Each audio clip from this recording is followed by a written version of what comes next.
আসসালামু আলাইকুম এইচএসসি 26 ভাইরা, তোমাদের আর কয়েকদিন পরে হচ্ছে মূল পরীক্ষা শুরু হবে এবং শুরু হবে হচ্ছে বাংলাতে। দেখো এইচএসসি তে কিন্তু বাংলাতে এবং বিশেষ করে বাংলা এবং ইংরেজি দুটোতে কিন্তু এ প্লাস মিস হওয়ার হারটা অনেক বেশি। আমি হচ্ছে এইচএসসি 25, আমাদের সময়ও কিন্তু ম্যাক্সিমাম ইংলিশ অ্যান্ড বাংলা এই দুটাতে কিন্তু এ প্লাস মিস করছে এবং ইংলিশে বেশি ফেলও করছে। ইংলিশে পরবর্তীতে ভিডিও দিব। আজকের ভিডিওতে তোমাদের সাথে বাংলা এইটার ফার্স্ট এন্ড সেকেন্ড পেপার মিলে কভার করার চেষ্টা করবো। তোমরা আমার টিপস গুলো এবং ট্রিক্স গুলো যদি ভালোভাবে বুঝতে পারো তাহলে এবং অ্যাপ্লাই করো, ইনশাল্লাহ আশা করছি যে বাংলাতে তুমি 160 প্লাস কেন আরো বেশি ভালোভাবে মার্ক পাইতে পারবা। সো ভাই, প্রথমে আলোচনা শুরু করছি হচ্ছে বাংলার প্রথম পত্র নিয়ে। আমি এখানে জাস্ট এইটা দিয়ে রাখছি যে এমসিকিউ এন্ড সিকিউ মার্ক ডিস্ট্রিবিউশনটা। এমসিকিউ তোমরা সবাই জানো অ্যাকচুয়ালি। এটা দিয়ে একটা উদ্দেশ্য আছে, সেটা কি ভাই দেখো, তোমার বাংলাতে আমি যেটা আর কি পরীক্ষার সময় অ্যাপ্লাই করছি সেটা হচ্ছে বাংলা ফার্স্ট পেপারের ক্ষেত্রে তুমি 80 প্লাস পাওয়ার। আমি যদি বলি সবচেয়ে সহজ উপায় কি, সবচেয়ে সহজ এবং সবচেয়ে ক্রুশিয়ালটা সবাই তোমাকে বলবে, সেটা হচ্ছে ভাই এই যে এমসিকিউ দেখছো, এই এমসিকিউ 30 নাম্বারটা, এখান থেকে তোমার ন্যূনতম এই এমসিকিউ 30 নাম্বারের মধ্যে তুমি ন্যূনতম তোমার 25, আমি বলবো ন্যূনতম ন্যূনতম তোমার টার্গেট থাকতে হবে ন্যূনতম। তোমার টার্গেটটাও থাকবে 30-30 পাও, কিন্তু ন্যূনতম যদি যায় 25, যদি তুমি কোনোভাবে কনফার্ম করতে হবে যে তুমি 30-25 পাইছো। দেখা যায় কি হয়, বাংলা ফার্স্ট পেপারে ম্যাক্সিমাম ক্ষেত্রে তোমার 80 প্লাসটা খুব সুন্দরভাবে চলে আসে। কারণ কি, আমরা এখানে কম ধরি, কারণ মানে দেখা যায় যে বিভিন্ন কারণে স্যারের নাম্বার কম দেয়, বা আমাদের হয়তো কোয়ালিটি সবসময় তোমরা বোঝোই, এতদিন লেখছো সবসময় কিন্তু মাথায় মানে ঠিক মতো যে তথ্য এসে তুমি লিখবা সৃজনশীল, সবসময় ভালোভাবে মাথায় তথ্য আসে না, বা তথ্য আসলে বিভিন্ন পারিপার্শ্বিকতার কারণে মানে একটু ভুলভাল হয়ে যেতে পারে। কিন্তু হচ্ছে রিটেনের রিস্কটা আর কি, সেই রিটেনে আমরা যদি এখানে 5 নাম্বার কম পাই, তাহলে আমাদের রিটেনে কিন্তু 15 নাম্বার রিটেন, মানে রিটেন থেকে 15 নাম্বার কিন্তু তুমি বাদ যাওয়ার সুযোগ পাচ্ছ, যেটা একটা হিউজ নাম্বার। কিন্তু অত নাম্বার দেখা যায় যে অনেকে কম মানে কাটাও যাবে না। 7টা সৃজনশীল দেখা যায় 10 নাম্বার কাটা যায়, এভারেজ দেখা যায় যে 12-13 কাটা যায়, এভারেজ করে যদি লক্ষ্য করি, এভারেজ 12-13-14 এরকম।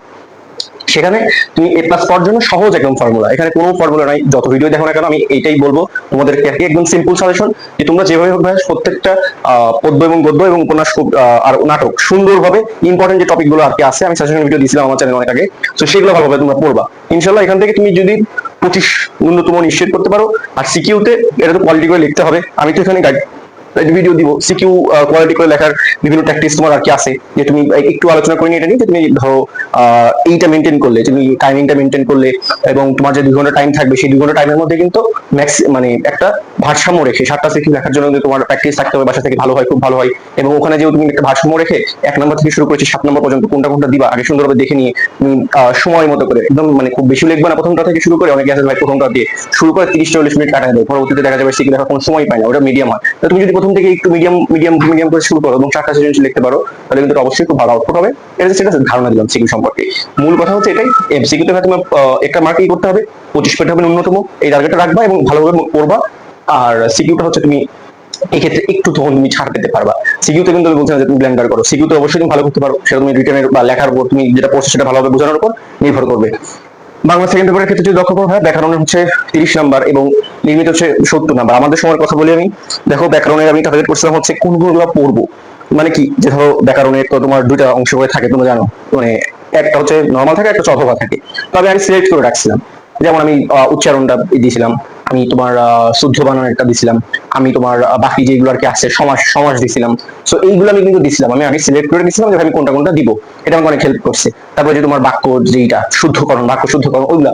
সো এখানে তোমার বাংলা সেকেন্ড পেপারে মেন একটাই হচ্ছে কিন্তু তোমার এই পার্টটা, মানে এই নিয়মিত ব্যাকরণ পার্টটা, যেখানে তোমার সবচেয়ে মানে তোলারি, যে এখানেও আমি বলবো যে 30-এর মধ্যে তোমার ন্যূনতম টার্গেট থাকবে 25, ন্যূনতম টার্গেট থাকবে হচ্ছে 25। এবং এই যে নির্মিতিতে একটু পরে আলোচনা যদি আসবো, কিন্তু একটা অংশ আছে এমন নির্মিতি, সেটা হচ্ছে পরিভাষা। হ্যাঁ, পরিভাষা, নির্মিতির যে পরিভাষা অংশটা আছে, এটা আমার কাছে খুবই গুরুত্বপূর্ণ মনে হয়, কারণ এটা মোটামুটি একটা ইজি জিনিস, একটু মুখস্থ কিছু ওয়ার্ড মুখস্থ করলে মোটামুটি দেখা যায় যে তুমি একই ওয়ার্ড প্রিভিয়াস ইয়ার থেকে বারবার দেখা যায় ঘুরে ফিরে আসি। আমাদের 25 সালে কিন্তু আমি তোমার 10টা মধ্যে আমি প্রায় 8টা কিন্তু প্রিভিয়াস ইয়ার থেকে পাইছি, আর নতুন 2টা আর কি আসছিল, ওটা নতুন না কেন, কারণ তোমার ধরো এই যে ইংলিশটা তোমার লেখা লাগে, ইংলিশ লেখার জন্য ওয়ার্ড জানা লাগে, ওখান থেকে কমন পড়ে গেছিল, 10টা থেকে কিন্তু 10টাই পারছিলাম আলহামদুলিল্লাহ। তো মূল কথা হচ্ছে এটা, যে পরিভাষাটাও কিন্তু কাইন্ড অফ নির্মিত মানে মতো, কারণ ওটা তো লিখতে বেশি সময় লাগে না, মানে কারণের অংশ মধ্যে ফেলছি এখানে মার্কটা তোমার আরেকটু বেশি করার জন্য, যে এটা মিলাই, এটা মিলাই হচ্ছে তোমার, আমি মিলাই দিচ্ছি আর কি এটা, যে এখানে হচ্ছে তোমার 25 ধরছি। এটা আমি যদি করে দিই, ধরো তোমার এখানে 30 আর এখানে 10, 40, এই 40-এর মধ্যে ভাই তুমি যদি 35 নাম্বারটা গেইন করতে পারো, ঠিক আছে, 40-এর মধ্যে তোমাকে 35 নাম্বারটা যেভাবে নিশ্চিত করতে হবে, তাহলে কি লাভ হবে। আমি দেখো এটাকে একটু হয়তো বেশি কঠিন মনে হবে, স্বাভাবিকভাবে কঠিন মনে হচ্ছে, যে 5টা নাম্বার কঠিন মনে হচ্ছে, এটা কিন্তু ঠিকও আছে, কারণ ওইগুলো কিন্তু সলিড নাম্বার, ব্যাকরণের যে অংশগুলো আছে এগুলো কিন্তু সলিড নাম্বার, বাট কিছু কিছু ক্ষেত্রে ভুল হতে পারে, সেই জন্য 5টা নাম্বার কিন্তু তোমায় দিচ্ছি, এটা কিন্তু ভালো একটা নাম্বার।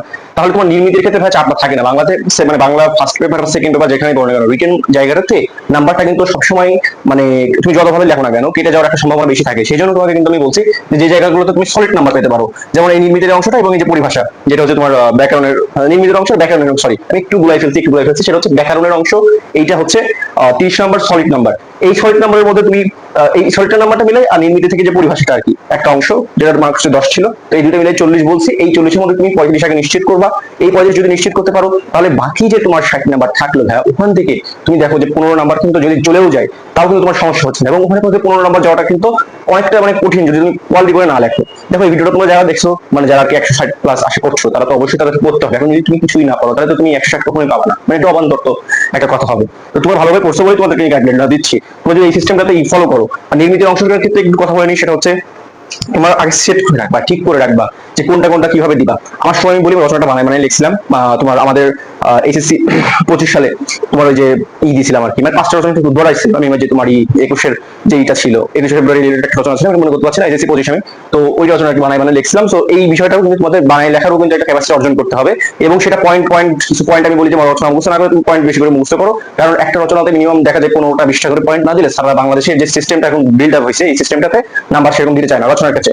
আর বাকি যেগুলো আর কি আছে তোমার অনুচ্ছেদ বলো, তুমি খুদে গল্প বলো, তুমি ডায়লগ মানে সংলাপ বলো, ওগুলো কিন্তু ভাই একই জিনিস, ওটা তোমার ইসের উপর ভিত্তি করে তুমি এখন যে বিভিন্ন জায়গায় পরীক্ষা দিচ্ছ ওখানে একটু নিজে বানায় লেখার চেষ্টা করো, দেখো যে কি কোন নাম্বার পাচ্ছ, কি কি ভুল হচ্ছে সেগুলো জাস্ট তুমি একটু সংশোধন করো, সংশোধন করে আবার নিজের মতো করে চেষ্টা করো। কারণ দেখো এগুলো মুখস্থ করার জিনিসটা তোমরা আশা করি বুঝছো যারা সচেতন আর কি এই বিষয়ে, যেগুলো মুখস্থ না করে যদি নিজে একটু বানায় সুন্দর হবে কোয়ালিটি করে লিখতে পারো অনেক লাভ হয়, অনেক চাপ মুক্ত থাকা যায়। নাহলে টেনশন করে করো ভাই যে কোনটা আসবে না আসবে, এই টেনশন কিন্তু থাকা যায় না। রচনার ক্ষেত্রে একটু হয়, সেই রচনাটা তোমার অবশ্যই কয়েকদিন মুখস্থ করছো, তাও আমি বলবো যে রচনার অবশ্যই কয়েক টেক্সটের রচনার কিছু পয়েন্টস অবশ্যই ভাই মুখস্থ করে যাবা, অন্তত পয়েন্ট জানলে তুমি মানে একটু মাথা থেকে বানায় লিখতে হবে, কারণ বাংলা ইংলিশ না, এটা বাংলা ভাষা, নিজের মাতৃভাষা মানে লেখা যায় আর কি।